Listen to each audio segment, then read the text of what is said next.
ہر قسم کے روحانی جسمانی مسائل اور وظائف کے لیے پیر اقبال قریشی چینل کو سبسکرائب کریں۔ نحمده ونصلي ونسلم على رسوله الكريم اما بعد فاعوذ بالله من الشيطان الرجيم بسم الله الرحمن الرحيم ونبه من ضيف ابراهيم اذ دخلوا عليه فقالوا سلاما قال انا منكم وجلون صدق الله العظيم۔ ان کے اندر اللہ رب العزت نے دو چیزوں کو ان آیات میں بیان کیا، ایک مہمان کی مہمانداری کی فضیلت کیا ہے، اور دوسرا اولاد کے لیے بہت مجرب اور اہم اللہ نے عمل بتا دیا، اور عمل بھی حضرت ابراہیم علیہ السلام کا ہے کہ اللہ نے ان کو کس طرح بڑھاپے میں اولاد نورینہ عطا فرمائی۔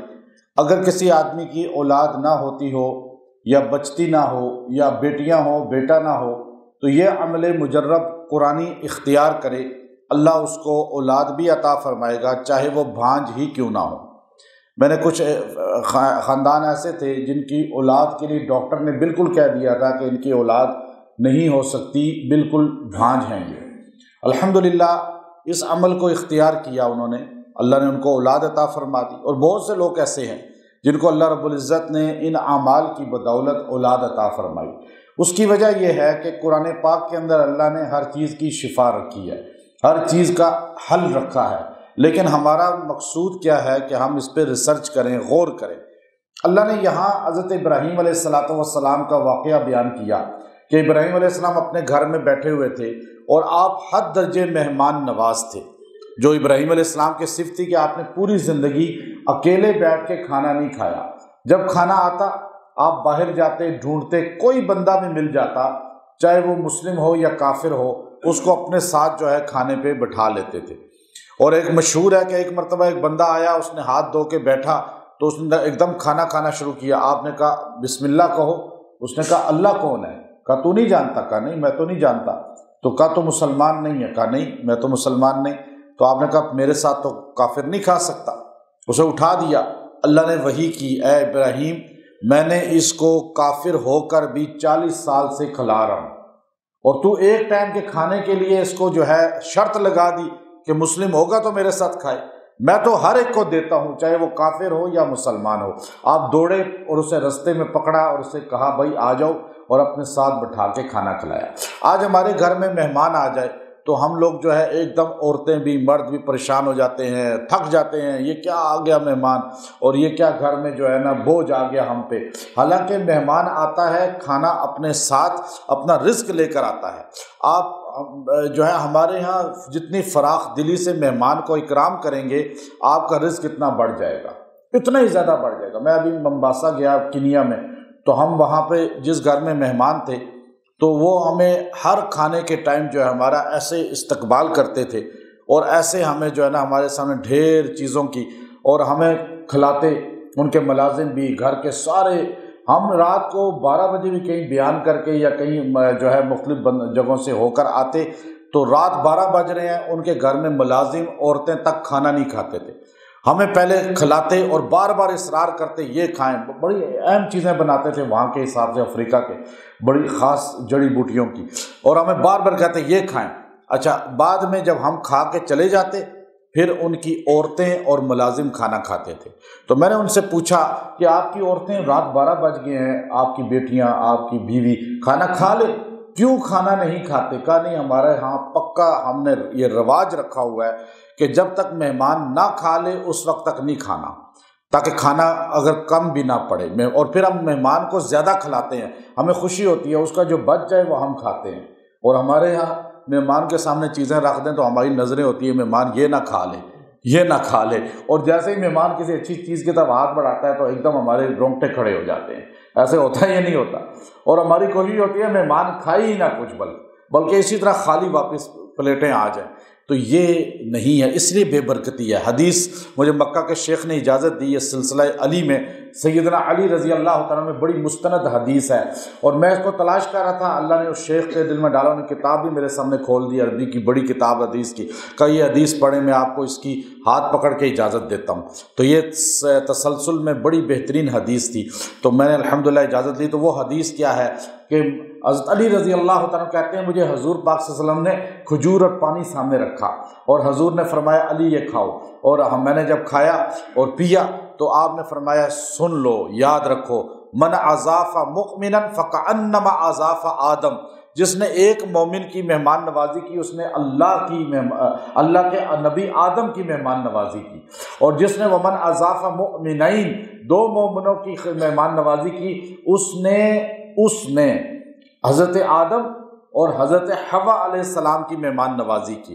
ومن اضاف ثلاثہ، جس نے 3 مسلمانوں کی دعوت کی اور اس نے فکأنما، گویا کہ ایسے ہے کہ اضاف جبرائیل و میکائیل و اسرافیل، ان تینوں فرشتوں کی دعوت کی۔ ومن اضاف اربع، جس نے 4 مسلمانوں کی دعوت کی اس نے گویا کہ قرأ التوراۃ والانجیل والزبور والقرآن، اس نے 4 کتابوں کا ختم کر لیا، یعنی اس نے پڑھ لیا۔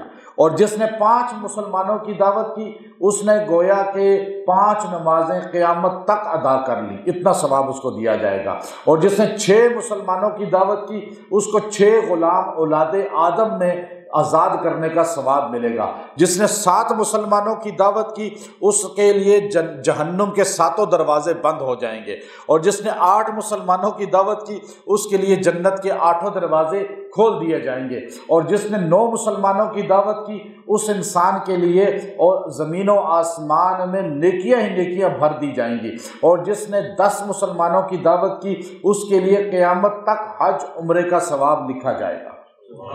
اب آپ دیکھیے 10 حضور کی حدیث، سیدنا علی رضی اللہ تعالیٰ راوی، اور ایسی بہترین سند کی حدیث، اور آپ دیکھیے آج ہم 1 کی دعوت، 2 کی دعوت، 3 کی دعوت، اپنے فیملی میں دعوت کریں، بہن بھائیوں کی دعوت کریں، خاندان برادری کی دعوت کریں، اور جو ہے کھانا کھلائیں اور کوئی بھی چیز کھلا دیں، ضروری نہیں کہ آپ روٹی وہی کھلائیں، چائے پلا دیں، جوس پلا دیں، تو دعوت کرنا اتنا بڑا یہ عمل ہے کہ یہاں فرمایا کہ وَنَبِّهُمْ، ذرا ان کو بتائیں تو صحیح، عن ضیف ابراہیم علیہ السلام کے وہ مہمانوں کا قصہ، اذ دخلوا علیہ، جب وہ ان پر داخل ہوئے، فقالوا سلاما، تو کہنے لگے السلام علیکم، انسانی شکل میں آئے تھے فرشتے، تینوں فرشتے آئے تھے، تو کہنے لگے السلام علیکم۔ گھر میں جب بھی جائیں السلام علیکم، کسی مجلس میں جائیں السلام علیکم، کسی سے بات کریں تو السلام علیکم، ہر بات ہر چیز میں پہلے سلام پھر کلام، اور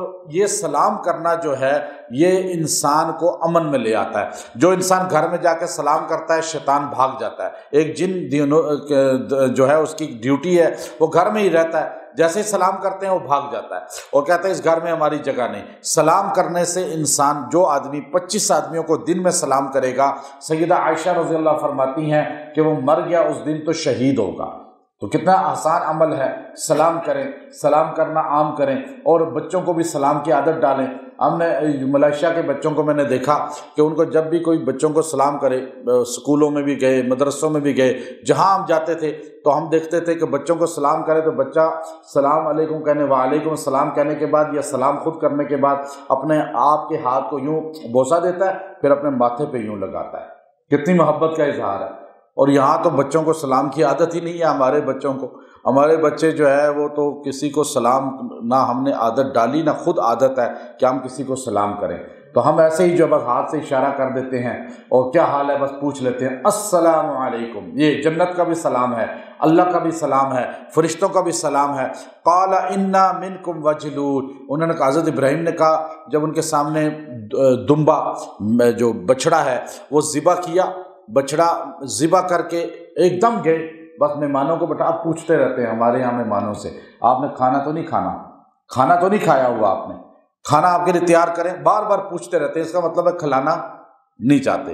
جو کھلانا چاہتا ہے وہ بس تیار کر کے لے آتا ہے، پوچھنے کی ضرورت ہی نہیں ہے مہمان سے، مہمان تو شرمن کہے گا کہ نہیں جی میں کھایا ہوا ہے۔ اب بات یہ ہے کہ اس میں حضرت ابراہیم علیہ السلام کی سنت ہمیں پتہ چلی۔ قال، اب ابراہیم علیہ السلام نے ایک دم گئے، ان کو بٹھایا اندر، بیوی سے کہا کہ وہ ذبح میں کرتا ہوں، اپنے ہاتھ سے ذبح کیا، بہترین گوشت، بہترین جو ہے بچڑا، وہ ذبح کیا۔ مہمان کو بہترین چیز کھلانی چاہیے، نہ کہ گھر میں جو فریج میں پڑا ہوا ہے وہ اٹھا کے کھلانا شروع کر دیں اور کہ چلو یہ خرچ ہو جائے، اچھا ہے ویسے بھی پھینکنا ہے، یہ مہمان آ گیا ہے ابھی اس کو سارا کھلاؤ۔ ابھی رمضان کا جتنا آپ جمع کر رہے ہیں نا گھر میں، یہ عید کے بعد کسی کے گھر نہ جائیں، وہی کھلائے گا آپ کو کھانا۔ اس لیے کوشش کریں عید کے 10 دن کے بعد جائیں تاکہ یہ ختم ہو جائے، پھر کسی کے گھر جا کے کھانا کھائیں۔ ابھی لوگ فریجوں میں بھرتے جاتے ہیں، تو اس لیے ابراہیم علیہ السلام گئے، ایک دم جا کے ذبح کیا اور اس کو لا کے بھونا۔ اب یہ نہیں کہ وہ شوربہ زیادہ رکھ دیں اس کے اندر، اس کو بھونا، روسٹ کر کے سامنے لا کے رکھ دیا۔ آپ تو مرغی روسٹ کسی کو نہیں کھلاتے، مرغی جو ہے نا وہ جو شیور کی ہے وہ 300-400 روپے میں مل جاتی ہے، وہ روسٹ کھلانا اتنا مشکل ہوا۔ لیکن میں آپ کو لکھ کے دیتا ہوں، جتنا آپ کے گھر میں مہمان آئے گا کھائے گا، آپ کا رزق بڑھتا جائے گا۔ یاد رکھیں یہ حضور علیہ السلام کی سنت ہے۔ تو اب ابراہیم علیہ السلام نے سامنے رکھ کر ان کے اب کھڑے ہو گئے، بیوی بھی یوں پیچھے کھڑی ہے، اور سورہ ہود کے اندر ہی پورا واقعہ ہے۔ تو انہوں نے ہاتھ آگے نہیں کیا، چونکہ جو نور کا بنا ہوتا ہے وہ کھانا نہیں کھاتا، نورانی مخلوق۔ تو اس لیے آپ نے دیکھا علم غیب کس کے پاس ہے؟ ابراہیم علیہ السلام کو پتہ ہی نہیں تھا کہ یہ فرشتے ہیں۔ پتہ ہوتا تو میں آپ کو غیب کی خبر کیسے بتا سکتا ہوں؟ یا کوئی بندہ بتا سکتا ہے؟ کوئی نجومی بتا سکتا ہے؟ جو کہے کہ وہ آپ کو علم غیب بتا سکتا ہے یا فلاں بندے کے پاس غیب کی خبریں ہیں، وہ جھوٹا دنیا کا سب سے بڑا ہے۔ نبی کو سامنے بیٹھے والے کا نہیں پتا کہ یہ انس ہے یا فرشتہ ہے، انس ہے یا فرشتہ ہے، نبی کو پتا۔ حضرت جبرائیل علیہ السلام انسانی شکل میں بیٹھے ہیں سامنے، حضرت ابراہیم کو نہیں پتا۔ تو آج کا جو بندہ کہے مجھے سب کچھ پتہ چلتا ہے، ہماری پھونک سے کام ہو جاتا ہے، وہ جھوٹا ہے۔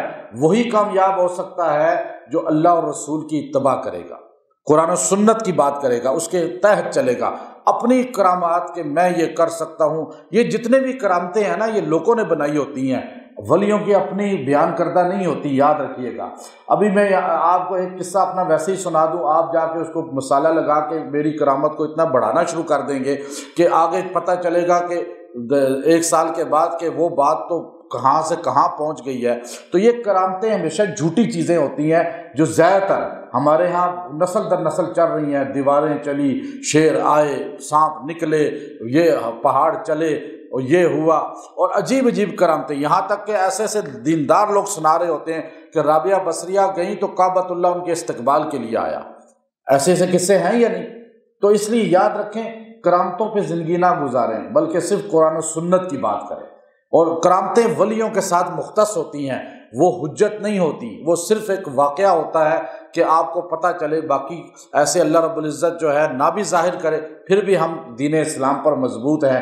کرامتوں کے ہونے سے ہم دین پر نہیں آئے بلکہ ہم اللہ رسول کی وجہ سے۔ تو اب یہ حضرت جبرائیل علیہ السلام نے کہا، حضرت ابراہیم علیہ السلام نے فوراً کہہ دیا، ایک دم بات کر دی۔ مہمان سے بے تکلف بات کرنی چاہیے، تو انہوں نے ایک دم کہا انا منکم وجلون، ہمیں آپ سے خوف محسوس ہو رہا ہے کہ آپ نے کھانے کو ہاتھ نہیں لگایا۔ تو اس پر حضرت جبرائیل علیہ السلام نے پھر آگے جواب دیا، وہ کل انشاءاللہ درس میں بتائیں گے۔ آج سے مہمان کی مہمان نوازی کہ کس طرح ہونی چاہیے اور رزق کس طرح بڑھتا ہے، کہ مہمان کا اکرام کرنا چاہیے۔ مہمان آ جائے خوشی سے۔ پہلے ہمارے دیکھیں کلچر تھا، ہمارا جتنا بھی قبائلی کلچر تھا، ہمارے دیہاتوں میں کلچر تھا کہ جو مہمان مسجد میں بیٹھا ہوا نظر آ جاتا، اجنبی ہوتا، تو ہم فوراً جا کے اس کو کھانے کے لیے لے آتے تھے۔ لیکن آج کل تو جو ہے ہوٹل بن گئے ہیں، ریسٹورنٹ بن گئے ہیں، تو اب یہ چیزیں ختم ہو گئی ہیں۔ اب یہ کھانا کھلانا، یہ کرنا، لیکن آج بھی آپ کوشش کریں کہ آپ یہ ہفتے میں 1 مرتبہ کسی اجنبی کو کھانا کھلایا کریں، کسی کا اکرام کیا کریں، چاہے اس کو کھانے کے جو ہے پیسے دے دیں۔ اللہ رب العزت مہمان کی اکرام پر آپ کے رزق میں وسعت فرمائے گا۔ وآخر دعوانا ان الحمد للہ رب العالمین۔